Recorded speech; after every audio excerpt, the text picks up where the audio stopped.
Buen día, nuestro equipo le va a hablar sobre lo que es la pancreatitis y la nutrición parenteral. Al pie de las diapositivas pueden encontrar el nombre de cada expositor. La pancreatitis. La pancreatitis es una inflamación del páncreas que puede deberse a edemas, necrosis o hemorragias. En los hombres esta enfermedad suele asociarse frecuentemente con lo que es el alcoholismo, el traumatismo o una úlcera péptica, mientras que en las mujeres suele asociarse con enfermedades de las vías biliares. La pancreatitis puede clasificarse en dos, que es pancreatitis aguda y crónica. La pancreatitis aguda es un proceso inflamatorio agudo del páncreas que conlleva un espectro clínico bastante amplio. Es muy frecuente y es una de las enfermedades del aparato digestivo con mayor número de ingresos hospitalarios, mientras que la pancreatitis crónica es un proceso inflamatorio crónico benigno del páncreas que conlleva un desarrollo de fibrosis y una pérdida del parénquima exocrino y endocrino. Ok, siguiendo con la etiología de la pancreatitis, vamos a tener que en la pancreatitis aguda existen múltiples factores etiológicos. La implantación de los cálculos a nivel de la papila, aunque sea de forma temporal, es el mecanismo que se ha implicado a esta enfermedad.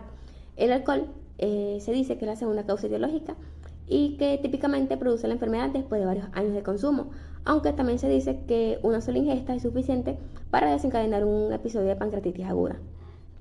Vamos a tener otras causas menos frecuentes como la ingesta de fármacos, las alteraciones postquirúrgicas, las infecciones víricas, la hipercalcemia, las alteraciones vasculares, las hiperlipidemias, entre otros. Pero a pesar de todo esto, se considera que en un 10 a 15% no se identifica ninguna causa subyacente y por lo tanto se consideran pancreatitis agudas idiopáticas. Por otra parte, tenemos que el acrónimo TIGAR-O hace alusión a los factores etiológicos de la pancreatitis crónica. Vamos a tener los tóxicos, donde el alcohol es la principal causa de esta enfermedad, de un 70 a un 80%, aunque solo el 5 al 10% de los alcohólicos la desarrolla. Algunos de los factores que lo van a determinar es la cantidad de alcohol, por lo general superior a 150 gramos por día, y el tiempo de consumo, es decir, más de 10 años. Por lo que se va a decir que este es un factor dependiente de otros factores. También vamos a tener la pancreatitis crónica idiopática, que se va a presentar de dos formas, la precoz de 15 a 30 años y la tardía de 50 a 70 años. Esta se va a manifestar con igual prevalencia en ambos sexos. A nivel genético vamos a tener que distintas mutaciones genéticas, dentro de estas las más relevantes van a ser las que se relacionan con la activación intracelular del trixinógeno, que va a ser la causa de la pancreatitis hereditaria. La disminución de la capacidad de inactivación de tripsina intercelular, la alteración de la secreción de bicarbonato que se relaciona con la fibrosis quística y otras mutaciones que se han descrito recientemente como el gen del tripsinógeno aniónico, la del receptor sensor de calcio o la de la quimotripsina. A nivel de la pancreatitis autoinmune, se dice que es una forma que cursa con la existencia de autoanticuerpos e incremento de las gamma globulinas totales, específicamente la de las IgG4. Aquí vamos a tener dos tipos. La primera, pancreatitis linfoplasmocitaria esclerosante, que va a formar parte de una enfermedad multisistémica, o la segunda, que también se le llama ductulocéntrica, que solo va a afectar al páncreas. En la recurrente se van a incluir a los pacientes que posiblemente, debido a múltiples episodios de pancreatitis agudas, pueden conducir a una pancreatitis crónica. Y por último tenemos la obstructiva, donde cualquier obstrucción del conducto pancreático puede favorecer el desarrollo de la pancreatitis crónica. Ahora bien, a nivel epidemiológico vamos a tener que en las últimas 2 décadas la incidencia ha aumentado, incluso en algunos países más del 30%, pero a pesar de esto su mortalidad y la duración de la hospitalización ha disminuido. También se dice que se encuentra entre 5 y 11 casos por cada 100.000 habitantes al año, siendo de 2 a 4 veces más frecuentes en hombres. Esta se va a presentar en la cuarta a la quinta década de la vida y su inicio va a ser después de más de 10 años de consumo de alcohol. Con respecto a la fisiopatología de la pancreatitis, tenemos que independientemente del factor causal, todo inicia con la activación de la liberación de enzimas pancreáticas. Ese factor causal impide que éstas sean liberadas del órgano, las retienen allí, generando que éstas se acumulen, causando daño a nivel del tejido pancreático y a nivel también de los vasos propios del órgano. Esto generará una hipoxia tisular, ya que impedirá que la sangre oxigenada pueda ejercer su función sobre el tejido del órgano porque este está siendo dañado. Esto también, si no se trata, generará una condición llamada necrosis pancreática, que es lo que ocurre cuando el tejido de un órgano se daña tanto que no puede recibir oxígeno ni ejercer su condición propia. Esta necrosis pancreática es el estado más crítico de la patología porque no solo inducirá que se liberen más enzimas pancreáticas generando un circuito, sino que además me generará el tejido estará tan dañado que no podrá contener las enzimas pancreáticas y estas se liberarán a cavidad abdominal, generando lo que son hemorragias, generando también infecciones. Por eso en el esquema observan también que dice bacteria e infección, debido a que recordemos que en la cavidad abdominal hay órganos que contienen bacterias, como el intestino, por ejemplo, y si las enzimas lo dañan, estas bacterias saldrán y generarán infecciones a nivel intraabdominal. Y bien, eso es todo con respecto a la fisiopatología. Nos vamos ahora a los signos y síntomas. Tenemos que los signos y los síntomas más claros de una pancreatitis son primero el dolor epigástrico que se irradia hacia la espalda. Ese es uno de los síntomas más claros y propios de la condición. Tenemos también que hay una disminución en los ruidos hidroaéreos cuando ejercemos la exploración física del paciente. También podemos denotar náuseas, vómitos también propios de la condición, es uno de los síntomas más característicos de la pancreatitis. Y también podemos denotar que puede llegar a formarse una tumoración a nivel del epigastrio que es palpable. Esto es propio por la inflamación del órgano en sí. Bien, podrán ver también que hay más síntomas propios, pero yo les mencioné los más característicos. Los demás pueden estar presentes o no. Nos vamos a los signos. Tenemos que hay dos signos claves en cuanto a la pancreatitis, que uno es el signo de Cullen, donde observaremos una coloración azulada o rojiza a nivel periumbilical, que denotará una condición llamada hemoperitoneo, que es causado por una hemorragia intraabdominal que generan esas enzimas pancreáticas. Luego tenemos el signo de Turner, que es generada que se denota por la coloración verdosa o azulada de los flancos abdominales. Esto también es causado por el catabolismo hístico de la hemoglobina, que a su vez también es causado por esa liberación de enzimas pancreáticas a la cavidad abdominal. Ahora bien, vamos a hablar de los factores de riesgo de la pancreatitis. Tenemos los modificables y los no modificables. Los modificables tenemos tres: el alcohol, el tabaco, los fumadores y la obesidad. En el alcohol es una sustancia tóxica que daña el páncreas, y un consumo excesivo o prolongado de dicha sustancia nos puede provocar una pancreatitis aguda. También tenemos en el tabaco, según estudios e investigaciones, es una sustancia igual que el alcohol, tóxica para el páncreas, lo que puede llevar a una progresión de dicha enfermedad. La obesidad también se considera un factor de riesgo que puede llevar a una complicación local de esta patología, que es la pancreatitis. En los no modificables tenemos la litiasis vesicular, tenemos también la genética, que una alteración hereditaria de los genes puede codificar las enzimas pancreáticas. Tenemos también la diabetes, traumatismos abdominales y trastornos metabólicos como la hipertrigliceridemia, que son los niveles altos de triglicéridos en la sangre, y también otro trastorno que nos lleva a esta patología es el hiperparatiroidismo. Pruebas diagnósticas para pancreatitis. En primer lugar tenemos el examen físico, que sirve para evaluar las características del dolor. Este dolor es constante y cerebrante, es decir, punzante, y se sitúa en la zona epigástrica y región periumbilical, irradia hacia el dorso y también al tórax, los costados y la mitad inferior del vientre. Este dolor suele disminuir solo si la paciente se coloca en posición fetal. Otro de los exámenes son los de laboratorio. La amilasa y la lipasa, que está en presencia de pancreatitis, suele triplicar su valor normal. Otros exámenes de la cual debe ir acompañada debe ser una hematología completa con cuenta blanca, glicemia, calcio sérico, bilirrubina, fosfato alcalina, HDL y LDH. El electrocardiograma nos sirve para evaluar las alteraciones del segmento ST y la onda T. La ecografía abdominal como prueba de primera instancia y la tomografía computarizada con o sin contraste para la confirmación de la impresión clínica de pancreatitis, incluso si los niveles séricos de amilasa y lipasa no han excedido su valor normal. Nos orienta en cuanto a la gravedad y valorar las complicaciones del cuadro agudo. La resonancia magnética con contraste es tan factible como la tomografía computarizada y nos sirve para la identificación de la necrosis del órgano, en este caso el páncreas. Es especial en pacientes con insuficiencia renal y con alergia a contrastes yodados. Ok, continuamos con el tratamiento farmacológico de la pancreatitis. El tratamiento farmacológico de la pancreatitis se basa en tratar dos problemas principales: el dolor y la indigestión o dispepsia. Para tratar el dolor se va a realizar la utilización de medicamentos o de analgésicos de tipo opioide, entre los cuales tenemos la morfina y el dextroproposifeno. Ambos son analgésicos opioides, solo que el primero está indicado para dolores que van de moderado a grave y el segundo está indicado para dolores que van de leve a moderado. Su mecanismo de acción o su acción analgésica depende de su activación a nivel de los receptores opioides Mu, ya que son agonistas antagonista de los mismos. En cuanto a sus reacciones adversas medicamentosas, tenemos que el paciente puede presentar alteraciones gastrointestinales tales como náuseas y vómitos, y también puede presentar somnolencia, hipotensión ortostática, taquicardia, cefalea, temblor, visión borrosa o doble, y una de las reacciones adversas más peligrosas, que es la depresión respiratoria. En cuanto a la preparación y administración, tenemos la presentación de la morfina, ya que es uno de los más utilizados. Recordemos que este es un analgésico opioide más potente, y en el caso, por ejemplo, de los pacientes que tengan pancreatitis crónica, el dolor es bastante intenso.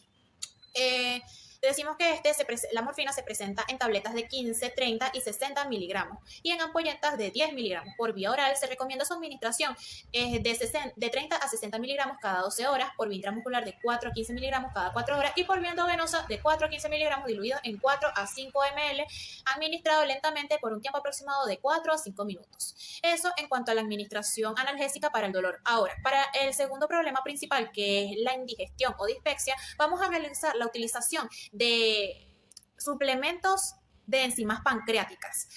Recordemos que en este momento el páncreas está pasando por un proceso patológico en el cual no le proporciona de forma adecuada las enzimas al intestino delgado, que son vitales para procesos como la digestión. Este medicamento se llama pancreatina, que tiene como principio activo enzimas pancreáticas como la amilasa, lipasa y proteasa. Estas realizan su acción respectivamente. La amilasa va a realizar la hidrólisis de los azúcares, la lipasa va a realizar la hidrólisis de las grasas o lípidos y la proteasa va a realizar la hidrólisis de las proteínas. En cuanto a las reacciones adversas medicamentosas, vemos que este medicamento tiene una baja incidencia en cuanto a las reacciones. Es muy raro que al ser administrado o ser tomado presente alguna reacción, pero entre las pocas reportadas tenemos la diarrea, estreñimiento, náuseas y alergia cutánea. Y bueno, se dice que se presenta en tabletas o grajeas de 150 a 300 miligramos. Ok, con estos fármacos se puede solventar un poco lo que son esos dos principales problemas que habíamos dicho, que era el dolor y la indigestión o dispepsia. Pero, por otro lado, se justifica la utilización de antibióticos en caso de complicaciones tales como la pancreatitis necrosante. En caso de pancreatitis necrosante se van a utilizar antibióticos indicados para infecciones gastrointestinales como es la ciprofloxacina, la cual es una quinolona. La ciprofloxacina, como sabemos, tiene como mecanismo de acción es el interferir en el metabolismo de los ácidos nucleicos de la bacteria. Y pues entre sus reacciones adversas se puede presentar en el paciente molestias gastrointestinales, alteraciones hematológicas como la leucocitopenia o trombocitopenia, cefalea, visión borrosa, erupción cutánea, esos. Y bueno, en cuanto a su preparación y administración, vemos que se presenta en tabletas de 250, 500 y 750 miligramos y en 1 gramo. También podemos verla en ampolletas de 250 y 500 miligramos. Por vía oral, en los adultos, se administra de 500 miligramos cada 12 horas y por vía endovenosa por 400 miligramos cada 12 horas. Pero esto va a depender, la dosis del medicamento puede aumentar dependiendo de la gravedad de la infección. Bien, a continuación vamos a presentar un caso clínico de pancreatitis aguda. Se trata de una paciente de 47 años de edad con antecedentes de diabetes tipo 1 y obesidad desde hace 9 años de edad. Cuando es ingresada manifiesta que tiene 4 días vomitando y mucho dolor de estómago. Sería el primer criterio para el diagnóstico. Aparte de esto, tiene un abdomen globoso, distendido, disminución de ruidos hidroaéreos, tiene mucho dolor en la zona epigástrica derecha. Tiene unos exámenes de laboratorio, tiene una amilasa de 204 unidades por litro, una lipasa de 204 unidades por litro. Esto es otro diagnóstico que nos afirma más que es una pancreatitis aguda. Y aparte de esto, también tiene una tomografía abdominal con contraste que nos indica que tiene un páncreas aumentado de tamaño y de forma difusa. Bien, entonces, tanto las imágenes como los laboratorios y lo que manifiesta la paciente nos indica que se trata de una pancreatitis aguda. Es hospitalizado bajo la administración de metformina de 500 miligramos. Su medicamento de base para la diabetes tiene imipenem, quinolona y analgésico y una supresión total de alimentos hasta nuevo aviso. Bien, como diagnóstico NANDA hemos decidido desarrollar como real náuseas, vómitos relacionados con irritación gástrica manifestado por la paciente que nos dice que tiene 4 días vomitando y mucho dolor de estómago. Diagnóstico de riesgo, tenemos riesgo de desequilibrio hidroelectrolítico relacionado con vómitos. En nuestro plan de cuidado vamos a desarrollar el diagnóstico real ya mencionado. Como resultado no queremos llegar al alivio del vómito y nuestras intervenciones son las siguientes. Relación enfermero-paciente. Valorar el color, la consistencia y la presencia de sangre en este vómito. También vamos a valorar la duración, el volumen y el intervalo y la frecuencia de entre estos vómitos. Vamos a administrar medicamentos bajo prescripción médica donde nos vamos a asegurar de que se hayan administrado antieméticos eficaces. Vamos a controlar los factores ambientales que puedan evocar el vómito, como malos olores, ruidos, ansiedad, estimulación visual que sea desagradable. Vamos a reducir también la ausencia de conocimientos. Vamos a colocar a la paciente de una forma adecuada para prevenir la aspiración, es decir, mantener las vías aéreas permeables. Vamos a proporcionar apoyo físico durante el vómito, como ayudar a la persona a inclinarse o a sujetar la cabeza. Vamos a proporcionar alivio, vamos a colocar toallas frías en la frente, en la cara. Vamos a ayudarla a una higiene, tanto de boca como de la nariz. Vamos a demostrar aceptación del vómito, colaborar con la persona, elegir una estrategia del control del vómito. Vamos a controlar el equilibrio de fluidos y electrolitos parenterales, ya que esta paciente tiene una nutrición parenteral total o central. Vamos a poner en marcha los cuidados de enfermería para esto. Vigilar de que no hayan signos de infección a nivel del catéter. Aplicar las medidas de asepsia y antisepsia. Para esto también debemos conocer el contenido de esta alimentación, que ya fue explicada por una compañera. Vamos a fomentar el descanso. Vamos a dar consejos sobre la dieta a seguir. Luego de la suspensión de la supresión de alimentos que tiene la paciente, va a comenzar con una dieta de fluidos poco a poco, luego va a continuar con una dieta suave, luego con una dieta sólida, una dieta especializada dependiendo cómo vaya siendo la mejoría de esta paciente. Bien, como evaluación queremos llegar que al inicio de la hospitalización la paciente vomitaba 3 veces en 1 hora, es decir, que tenía un vómito progresivo.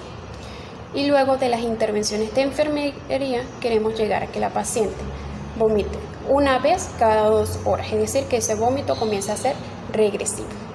Gracias. Continuando con nuestro seminario, les voy a hablar un poco sobre lo que es la nutrición parenteral. Es una técnica de alimentación que permite aportar nutrientes necesarios a través del sistema circulatorio en pacientes que son incapaces de alcanzar todos los requerimientos nutricionales por vía enteral o vía oral, o que necesitan el reposo del aparato digestivo. Existen 2 tipos. Está la nutrición parenteral central o total, de que no es más que el suministro de estos nutrientes a través de, mayormente se utiliza, es la vena cava superior. Las molaridades de estas soluciones son mayores a 800 micromoles por litro. Como se utiliza una vía central, se deben cumplir correctamente las normas de asepsia y antisepsia, y debe ser, este procedimiento debe ser aplicado por personal capacitado. La duración de la nutrición parenteral total inferiores a 30 días se utiliza un catéter de corta duración, y si son mayores a 30 días se utiliza un catéter tunelizado o reservorios permanentes. Entre los objetivos de esta nutrición se puede hablar que es aportar todos los macro y micronutrientes para evitar el déficit de los mismos. También es cumplir con el reposo del aparato digestivo y evitar complicaciones causadas por la técnica a realizar. ¿En qué se indica? Pues en colitis ulcerosa, obstrucción intestinal o síndrome del intestino corto debido a cirugías. Existe también la nutrición parenteral parcial o periférica, que estas soluciones, estos suministros se administran en vías periféricas, mayormente en miembros superiores. Es importante saber que la osmolaridad de estas soluciones debe ser inferior a 800 micromoles por litro, porque si son mayor a este número puede ocasionar flebitis o trombosis. La duración de esta nutrición parenteral parcial es de 8 a 10 días, no puede sobrepasar estos periodos, y hay que tener mucho cuidado cuando se le vaya a administrar a pacientes con insuficiencia renal o insuficiencias cardíacas, porque se utilizan altos volúmenes de solución. El objetivo principal de esta nutrición es proporcionar una cantidad suficiente de sustancias nutritivas bien sea para aumentar el peso del paciente, también mantener un balance positivo de líquidos y nitrógeno y controlar la masa muscular de estas personas. ¿En qué está indicado? En pacientes con desnutrición moderada, en pacientes que existe imposibilidad de conseguir un acceso venoso central, por eso se debe usar esta vía periférica, y en situaciones en que se use como complemento a una dieta entera. Aplicaciones. La mayoría de estas se pueden evitar con un buen manejo de los catéteres y un aporte adecuado de los macronutrientes y los micronutrientes. Estas complicaciones se clasifican en mecánicas, infecciosas y metabólicas. Con respecto a las mecánicas, estas se relacionan a la cateterización, donde puede estar relacionada con a la mala inserción del catéter y causar un neumotórax, un hemotórax, una lesión arterial del plexo braquial, una embolia gaseosa y hasta una perforación cardíaca. También puede estar relacionada al catéter y puede causar una obstrucción, una trombosis venosa o una desconexión accidental. En cuanto a las infecciosas, estas ocurren después de las 72 horas, donde van a estar involucrados unos gérmenes como son los más frecuentes, el estafilococos, específicamente la auris y el epidermidis, y las bacterias gram negativas como son la Klebsiella y la Candida albicans.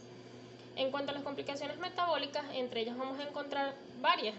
Una de ellas son las alteraciones hidroelectrolíticas, que estas se van a evitar monitorizando el balance hídrico, los niveles sanguíneos de iones, sodio, potasio, calcio, fósforo y magnesio. Puede haber también un síndrome de retroalimentación. Esto se desencadena por la rápida administración del soporte nutricional. Una hiperglucemia, que es frecuente en pacientes diagnosticados con diabetes mellitus, y una hipoglicemia, que esto es se puede causar por la retirada brusca de la infusión de NPT. Puede haber una hipertrigliceridemia, que se supera la cantidad plasmática de aclaramiento lipídico. Una hepatopatía, que su origen podría deberse a un exceso de glucosa o de lípidos administrados, o también a un déficit de nutrientes como lo es la colina, la taurina, la carnitina, entre otros. En cuanto a la enfermedad metabólica ósea, esta se va a ver manifestada como un dolor óseo y va a haber un mayor riesgo de fracturas. Ahora bien, en cuanto a la composición de la nutrición parenteral, tenemos que esta va a llevar unas mezclas de glúcidos, aminoácidos, lípidos, electrolitos y vitaminas, y de oligoelementos. Los lípidos, estos van a aportar kilocalorías adicionales y para prevenir las deficiencias de ácidos grasos esenciales. En cuanto a las intervenciones de enfermería antes, durante y después del procedimiento, tenemos que ya sabemos que lo que vamos a administrar en la nutrición es energía, lípidos, aminoácidos, glucosas, electrolitos, aguas, vitaminas y oligoelementos. Hay que tener en cuenta que los requerimientos nutricionales van a depender de las características del paciente, como lo es el peso, la talla, la edad, el sexo, la situación nutricional, la actividad física, el tratamiento farmacológico y la situación de estrés metabólico. Con respecto al orden de la adición, deben mezclarse primero los aminoácidos y la glucosa y por último los lípidos. Esto para minimizar el efecto desestabilizante del pH ácido de la glucosa. Se debe conocer muy bien los aspectos farmacéuticos que pueden causar precipitaciones, porque hay determinados minerales que no pueden mezclarse con otros, y también hay vitaminas que deben administrarse con diferentes lípidos. Por eso es importante conocerlo. Entonces, para preparar se tiene que realizar en una campana laminar, ya que este es un procedimiento netamente estéril, y todo lo que se introduce en esta campana deben ser productos estériles. Se deben tener unas normas de asepsis estrictas, conocer los aspectos farmacéuticos que pueden provocar precipitaciones, como lo dije, emplear una bolsa de EVA, evitar las manipulaciones de la bolsa una vez está cerrada, etiquetar correctamente la bolsa con el contenido nutricional, la molaridad, el volumen total, el ritmo de administración y los datos del paciente. Y una vez cerrada, es conveniente colocar una bolsa fotoprotectora para evitar la precipitación de estos componentes. Ahora bien, para administrar vamos a tener un procedimiento que debemos realizar. Como primero tenemos que realizar un lavado de manos o frotarlas con una solución hidroalcohólica. Se debe comprobar la identidad del paciente para la administración, verificar que es el paciente correcto, preparar el entorno físico y la superficie de trabajo. Se deben cerrar puertas, ventanas, descontaminar la superficie de trabajo donde vamos a preparar los materiales y productos en una prescripción médica. Esto es para evitar los riesgos de contaminación. Se debe colocar la bolsa en la superficie de trabajo, comparar la etiqueta de la bolsa de nutrición parenteral con la indicación original del médico, esto para evitar errores de medicación. Nos volvemos a lavar las manos o frotarlas con una solución hidroalcohólica y colocarnos unos guantes estériles. Se va a suplementar la bolsa por la zona de inyección con una jeringa y una aguja estéril. Se debe desinfectar la zona de inyección con gasas estériles y desinfectantes de contacto como el betadine. Se debe conectar un filtro adecuado en el equipo intravenoso, pinchar la bolsa del equipo intravenoso. Se debe purgar el equipo con la solución de nutrición parenteral, asegurándose que no queden burbujas de aire, y se debe pinzar el flujo con una pinza, ya que el aire introducido en la circulación central puede provocar una embolia. Se debe identificar el puerto del catéter central que se tiene que utilizar para administrar la nutrición parenteral, comprobar que el puerto esté pinzado. Si el catéter no tiene ninguna pinza, pues pedirle al paciente que aguante la respiración en el momento de realizar la conexión. ¿Esto por qué? Porque el aire introducido durante la inspiración del paciente, cuando se abre el catéter, nos puede causar una embolia gaseosa, y esta es una de las complicaciones fatales. Se debe retirar el tapón del extremo del puerto del catéter central y etiquetarlo. Colocar el equipo intravenoso en el dispositivo de la perfusión electrónica, se despinza la vía del equipo y se ajusta el flujo según el tiempo prescrito. Se desecha el material utilizado, nos quitamos los guantes, nos lavamos las manos y se registra el procedimiento en la historia del paciente y en la hoja de enfermería, en la evolución de enfermería. Al administrar, se debe tener un seguimiento y unos cuidados. Estos son, pues, controlar de manera sistemática cada 4 horas, controlar los aportes y las pérdidas cada 8 a 12 horas, buscar signos de retención de líquidos, comprobar la glucemia del paciente cada 6 horas, inspeccionar la zona del acceso de la vía venosa central, controlar si el paciente presenta fiebre, aumento de los leucocitos y malestar general, porque estos nos pueden arrojar que puede haber una infección. Se debe informar al médico si aparecen signos de infección. Se debe perfundir todas las soluciones en 24 horas, cambiar los dispositivos de administración, esto de acuerdo a la nutrición que esté indicada. Si es una nutrición parenteral total, se debe cambiar a las 72 horas. Si son soluciones terciarias, cada 24 horas, y también se debe retirar de inmediato si se sospecha alguna contaminación. No se debe interrumpir nunca una perfusión a la hora de un baño o un traslado o cualquier otro evento. Ahora bien, al momento de retirar, tenemos que no se debe interrumpir nunca de golpe una nutrición parenteral, ya que esto nos podría provocar una hipoglucemia. En caso de alguna interrupción repentina, se debe colocar una perfusión de suero glucosado al 10% a la misma velocidad para mantener estos niveles de glucosa. Se debe detener la bomba, realizar el lavado de manos, retirar la bolsa junto con todo el sistema, colocar la siguiente bolsa, y si se debe hacer la retirada completa, se debe retirar también el catéter. Cuando se ha retirado la NPT tras el ayuno prolongado, esto se debe reiniciar la alimentación oral de forma gradual y progresiva. Nunca podemos iniciarlas de forma, un ejemplo, iniciar con dieta completa, no. Debe ser según las etapas de esta, como es primero poco líquido, después una dieta líquida, luego una dieta blanda, y para terminar una dieta regular o especial, esta según la tolerancia del paciente.